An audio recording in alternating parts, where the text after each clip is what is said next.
Good morning, everyone. Welcome to Edu Arena. This is a second video in our series of World Geography lectures. So, earlier we have discussed the latitudes and longitudes and their physical significance.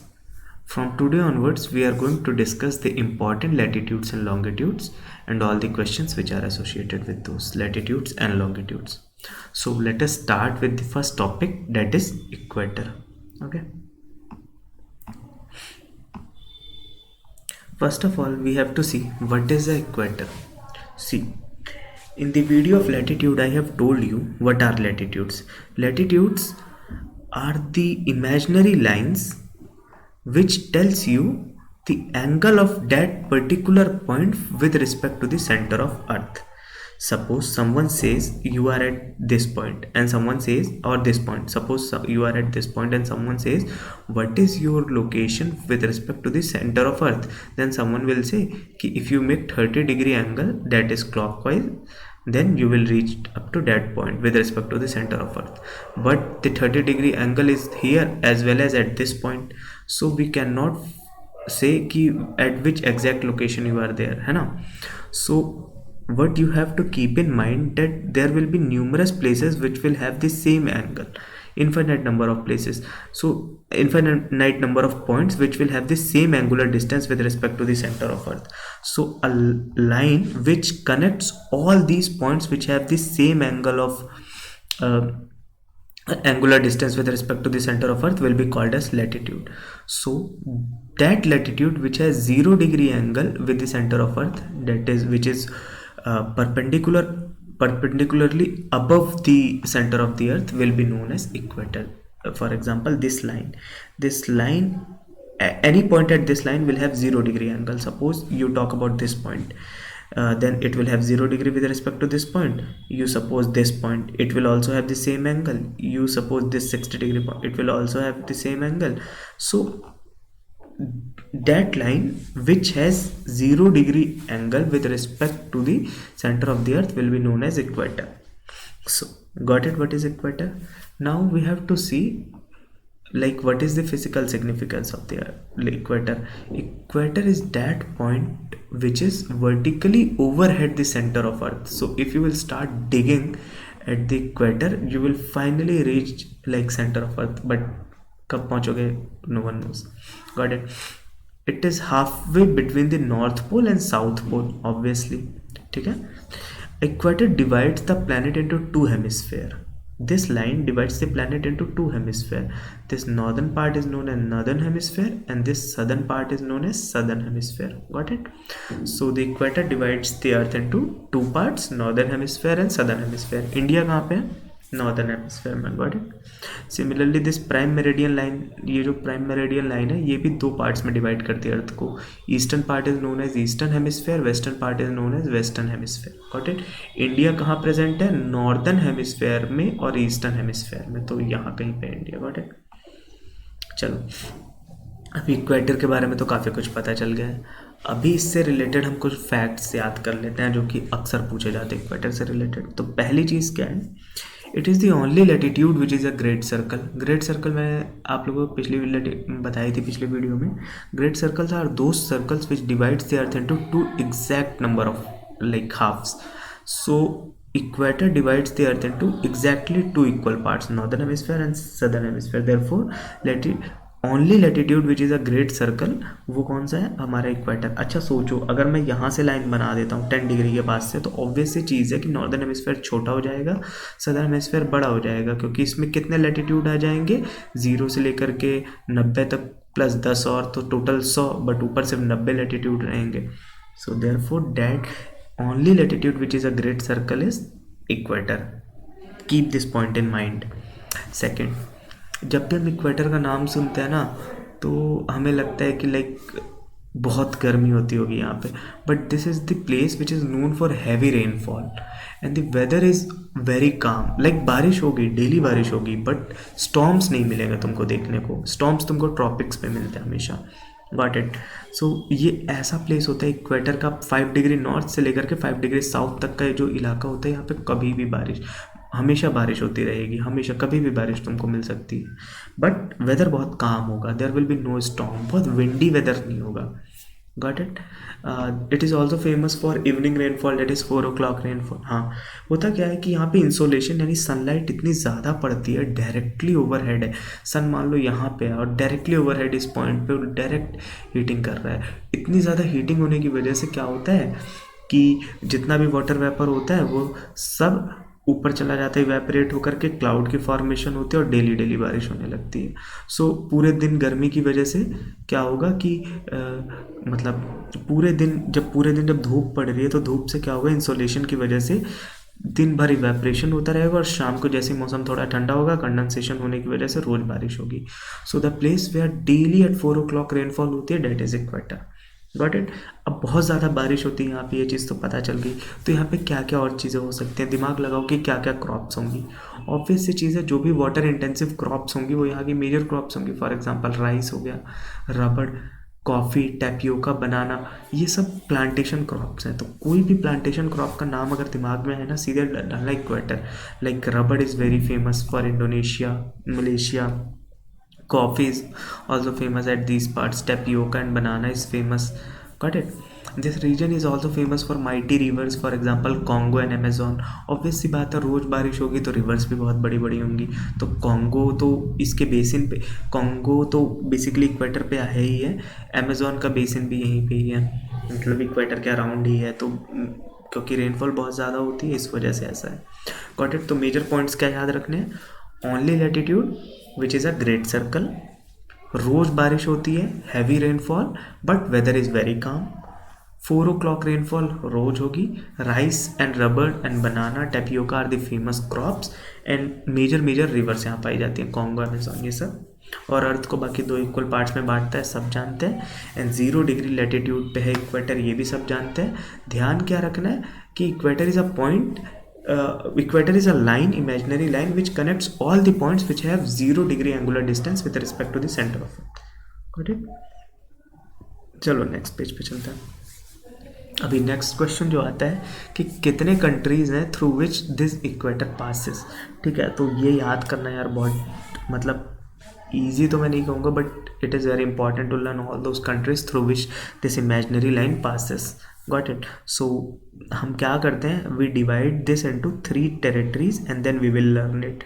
Got it. सबसे पहले हम south America को देखेंगे, फिर हम आएंगे तो ये वाला पार्ट देखेंगे अफ्रीका वाला, then we will move to Indo Pacific वाला, हमारा जो रीजन है वहाँ पे जाएंगे। Got it. चलो let us start with this part. तो सबसे फर्स्ट कंट्री, जो पहला कंट्री जहाँ से इक्वेटर की लाइन जाती है, अगर हम वेस्ट टू ईस्ट आते हैं तो first country will be Ecuador. अब इक्वेटर है तो नाम याद रखना, इक्वेडर और equator. First country equator, Ecuador. Equator के बाद नेक्स्ट कंट्री जो आता है वो आता है Colombia. Got it. Next is Colombia and third is Brazil. तो equator, Ecuador, Colombia, Brazil, these are the South American countries. Ecuador, Colombia, Brazil, याद रखना। Ecuador, Colombia, Brazil in the South American continent, ECB, equator, Colombia, Brazil. Then moving ahead, African continent में सबसे पहला ये Sao Tome and Principe. Sao Tome and Principe is the first country. यहाँ पे देख लो कहाँ पे इसकी लोकेशन, ध्यान रखना, साओ टोमे एंड प्रिंसिप। ठीक है, ये गल्फ ऑफ गिनी में लोकेटेड है। उसके बाद नेक्स्ट जो पार्ट आता है वो आता है आपका ये Gabon, Gabon, Sao Tome Principe, then Gabon. Gabon के बाद थर्ड 2 कंट्री हैं, बहुत सेम नाम है, रिपब्लिक ऑफ कॉन्गो और डेमोक्रेटिक रिपब्लिक ऑफ कॉन्गो। याद रखना, Republic of Congo, Democratic Republic of Congo. Then Uganda, Uganda के बाद कीनिया, कीनिया के बाद सोमालिया। तो कैसे याद रखना है, Sao Tome Principe, Gabon, Republic of Congo, Democratic Republic of Congo, Uganda, Kenya, Somalia. मेरे साथ एक बार रिवाइज कर लो, Sao Tome and Principe, Gabon, Republic of Congo, Democratic Republic of Congo, Uganda, Kenya and Somalia. अगर तुमको कोई और ट्रिक ऐसे याद करने, मतलब जैसे तुमको जल्दी याद हो जाता है तो तुम याद कर सकते हो, GDRUKSS, GDRUKSS, GDRUKSS। Got it. Gabon, Democratic Republic of Congo, Uganda, Kenya, Somalia, Sao Tome Principe. Got it. और उसके बाद हम आते हैं एशिया वाले पार्ट पे। यहाँ पे थोड़ा ध्यान से रखना, क्योंकि कई बार ना कंट्रीज में कंफ्यूज हो जाता है। जैसे मालदीव्स एक कंट्री होगा, पहला जो है country Maldives, then comes Indonesia, Indonesia के बाद आता है किरिबाती। सिर्फ 3 ही कंट्रीज हैं जिनके थ्रू क्रॉस होता है ये इंडो पैसिफिक में, मालदीव्स, इंडोनेशियन, किरिबाती। तो अक्सर हमें सिंगापुर या मलेशिया के नाम से कंफ्यूज किया जा सकता है, क्योंकि मलेशिया में रबड़ होता है, तो हमको लगता है रबड़ तो इक्वेटर के पास होता है, तो मलेशिया से भी जाता होगा, बट ऐसा नहीं है। मालदीव्स, इंडोनेशिया, किरिबाती, MIK, बड़े माइक, माइक MIK, ठीक है। तो हम एक बार फिर से सारे कंट्रीज याद करते हैं दिमाग लगा के। पहला कंट्री मैं तुमको बताया था Ecuador, second Colombia, Brazil, ECB। उसके बाद मैंने क्या बताया, GDR, UKSS, तो Gabon, Democratic Republic of Congo, Republic of Congo, Uganda, फिर आपका केनिया, सोमालिया, सॉटोमो प्रिंसिप। उसके बाद माइक, तो Maldives, Indonesia and Kiribati. Got it, 13 countries याद हो गए, ठीक है। चलो नेक्स्ट पेज पे चलते हैं। अभी things to remember about equator. अब देखो यार, कुछ चीज़ें हैं इक्वेटर से रिलेटेड जो हमेशा ही क्वेश्चन में कभी भी आ सकती हैं, और वो हमें मतलब बिल्कुल रटी हुई रहनी चाहिए। राइट, तो चलो वो चीज़ें याद कर लेते हैं, जैसे कि कौन कौन सी रिवर्स हैं जो इसके अराउंड से पास होती हैं, फिर और कोई स्पेशल फैक्ट हो तो चलो देखते हैं रिवर्स। देखो, there are various rivers which passes through equator. आप सबके नाम याद नहीं कर सकते हो, पर कौन सी खास हैं, अमेजोन, नाइल एंड कॉन्गो। ये तीनों रिवर ऐसी हैं जो कि माइटी रिवर्स हैं। अब Nile actually Victoria, lake Victoria से इसका ओरिजिन होता है, तो वो नॉर्थ आती रहती है, तो इसका कुछ मतलब बेसिन का पार्ट है जो कि इक्वेटर से भी क्रॉस होता है। Same goes with Amazon and same goes with Congo. तो मैं तीनों रिवर्स के नाम याद रखने वाले, अमेजोन, नाइल, कॉन्गो, जो कि इक्वेटर से पास होती हैं।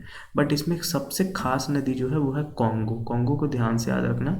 रिवर कॉन्गो, जिसको कि जायर रिवर भी कहते हैं, is the only river which passes through it twice. क्यों? क्योंकि पहले नॉर्थ जाती है, फिर नीचे साउथ होने लगती है। जैसे मान लो रिवर ऐसे मूव कर रही है, बट फिर ऐसे मुड़ जाती है यू टर्न लेके, तो ये इक्वेटर को 2 बार क्रॉस कर लेती है, ठीक है। और कॉन्गो रिवर की एक और खासियत है, this river drains itself into the Atlantic Ocean, got it, not in the Indian Ocean side, it goes to the other side.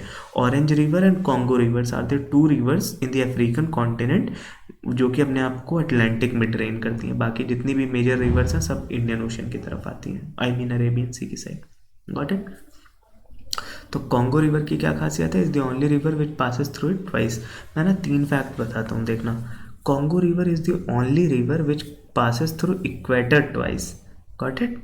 उसके बाद अगली रिवर है एक इंडिया में है, माही रिवर। माही रिवर की खासियत क्या है, it passes through Tropic of Cancer twice. वो ट्रॉपिक ऑफ कैंसर से 2 बार क्रॉस होती है। And the third river is river Limpopo, Africa में ही है, which crosses through Tropic of Capricorn twice, got it. तो 3 रिवर, कॉन्गो, माही और लिम्पोपो। कॉन्गो इक्वेटर को क्रॉस करती है 2 बार, माही ट्रॉपिक ऑफ कैंसर को इंडिया में है, और लिम्पोपो अफ्रीका में है जो कि ट्रॉपिक ऑफ कैप्रिकॉर्न को 2 बार क्रॉस करती है। एक और फैक्ट ध्यान रख लेना, Africa is the only continent from where all the lines, sorry नहीं थोड़ा पीछे आते हैं, इक्वेटर, हाँ, Africa is the only continent from where all the lines, यानी equator and both the tropics, Tropic of Cancer and Tropic of Capricorn crosses.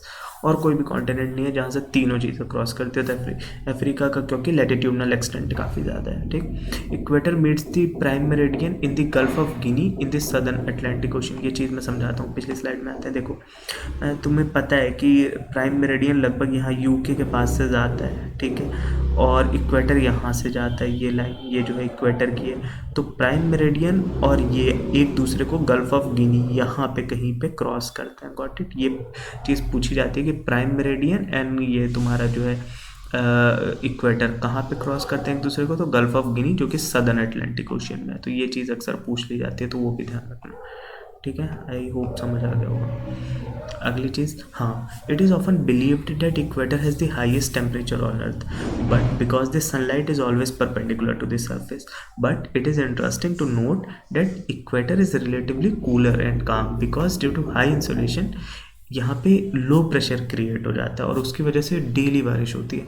अब बारिश होती है तो टेम्परेचर फिर से डाउन हो जाता है, गॉट इट। तो यहाँ पे ना मोर और लेस पूरे ईयर लगभग सेम ही टेम्परेचर रहता है, 23-24। इतनी बारिश होगी, दिन भर बारिश होगी, मतलब ह्यूमिडिटी इतनी ज़्यादा हो जाएगी, बट टेम्परेचर ज़्यादा नहीं रहेगा, temperature will be around 23-24 like for the whole year. And tropic, interestingly tropics are the hottest places on earth. Like अगर तुम देखोगे तो पिछले साल पाकिस्तान का एक टाउन था जो कि हॉटेस्ट प्लेस ऑन दी अर्थ का, जहाँ पे टेम्परेचर रिकॉर्ड हुआ है। सो ये इसलिए हो रहा है क्योंकि ट्रॉपिक्स आर दोज प्लेसेस जहाँ पे मतलब कि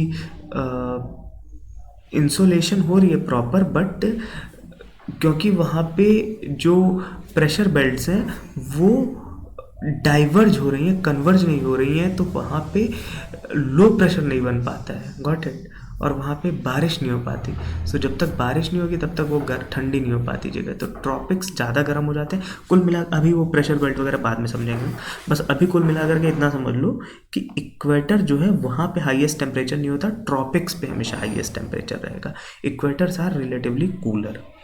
और क्या चीज़ हो सकती है, length of day and night is always equal. एक तो यार ये स्लाइड चेंज हो जाती है अपने, length of day and night is always same at the equator, that is 12 hours. दिन और रात दोनों बराबर घंटे के होते हैं, 12-12 घंटे के।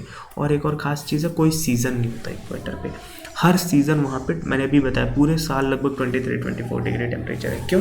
क्योंकि सन के लगभग परपेंडिकुलर ही है वो पूरे साल, for most part of the year it is like same angle पे उसको सनलाइट रिसीव हो रही है, तो उसको कोई फ़र्क नहीं पड़ता कि क्या मौसम है क्या नहीं, उसके लिए सब कुछ समर है, गॉट इट। एक और ना मैं लास्ट पॉइंट बता देता हूँ वहाँ की सॉइल क्वालिटी के बारे में। हम लोगों को लगता है कि बारिश बहुत ज़्यादा हो रही है तो वहाँ पे वेजिटेशन बहुत ज़्यादा होती होगी, इट इज़ ट्रू, वहाँ पे वेजिटेशन है, जंगल बहुत होते हैं, बट वहाँ की बारिश की वजह से ना दिन भर बारिश हो रही है, तो जो सॉइल की अपर लेयर होती है ना वो वॉश ऑफ हो जाती है। तो इन केस मान लो अगर तुमने इक्वेटर के फॉरेस्ट को एक बारी क्लियर कर दिया ना, तो वहाँ पे कभी भी दूसरी सेकेंडरी वेजिटेशन नहीं जन्म ले सकती। क्यों? क्योंकि जो उसकी फर्टाइल लैंड थी वो वॉश ऑफ हो चुकी है बारिश की वजह से, गॉट इट। तो इसीलिए अमेज़ॉन फॉरेस्ट का एग्जांपल लेते हैं। अमेज़ॉन फॉरेस्ट इक्वेटोरियल फॉरेस्ट है, अगर एक बार तुमने अमेज़ॉन को काट दिया ना, उस जगह पे दोबारा कभी फॉरेस्ट नहीं होगी। क्यों? क्योंकि अमेज़ॉन में इतनी ज़्यादा बारिश होती है, दिन भर बारिश हो रही है, दिन भर, तो पूरी सॉइल की फर्टिलिटी डाउन हो चुकी है। तो अभी के जो जंगल है, अगर तुमने इक्वेटर्स के जंगलों को नहीं बचाया तो in future secondary vegetation can not come at that place, got it. So ये पॉइंट भी याद रखना, ये आती हैं चीज़ें क्वेश्चन पेपर में। तो मैंने ना सेपरेटली क्वेश्चन नहीं डाले, बट जो भी मेरे पार्ट ऑफ नोट्स में है इसमें सारे क्वेश्चन तुम्हारे कवर हो जाएंगे अगर तुमने सारे फैक्ट्स को ढंग से कर लिया। तो जैसे ये 13 कंट्रीज़ के नाम याद कर लो तुम कि कौन से 13 कंट्री हैं। रिवर्स के बारे में तुमको बता दिया, कॉन्गो रिवर। मैंने सॉइल क्वालिटी के बारे में बता दिया कि प्राइमरी वेजिटेशन अगर कट गई तो सेकेंडरी वेजिटेशन सस्टेन नहीं करेगी। क्यों? क्योंकि सॉइल की फर्टिलिटी बहुत कम होती है, क्योंकि सॉइल का अपर लेयर जिसमें ह्यूमस होता है वो लॉस हो चुका होता है। प्राइम मेरिडियन से कहाँ पे जुड़ता है? गल्फ ऑफ गिनी में। 12 घंटे के दिन रात होते हैं, कोई सीज़न नहीं होता, रिलेटिवली कूलर होते हैं ट्रॉपिक्स के कंपैरिजन में, और 4 बजे रोज़ बारिश होती है, हैवी रेनफॉल होती है, काम वेदर होता है, राइस बनाना ये सब मिलता है। ओनली लैटिट्यूड जो कि ग्रेट सर्कल है, तो I don't think so equator पे से ज़्यादा और कोई चीज़ पॉसिबल है। अगर है तो फिर वो हमारे लिए रेलिवेंट नहीं है। So this is it from my side. If you have any doubts or queries, you can always ask me in the comment section. And if you like the video, make sure to hit the like button, subscribe the channel. आप लोग यार subscribe नहीं कर रहे हो, subscriber बहुत कम है, so please है ना वो काम भी कर दो। और कमेंट तो हाँ ड्रॉप कर ही दिया करो, अगर पसंद आए तो, ना आए तो फिर तब भी कर दिया करो, क्या ही जाएगा। ठीक है, चलो, थैंक्स अ लॉट।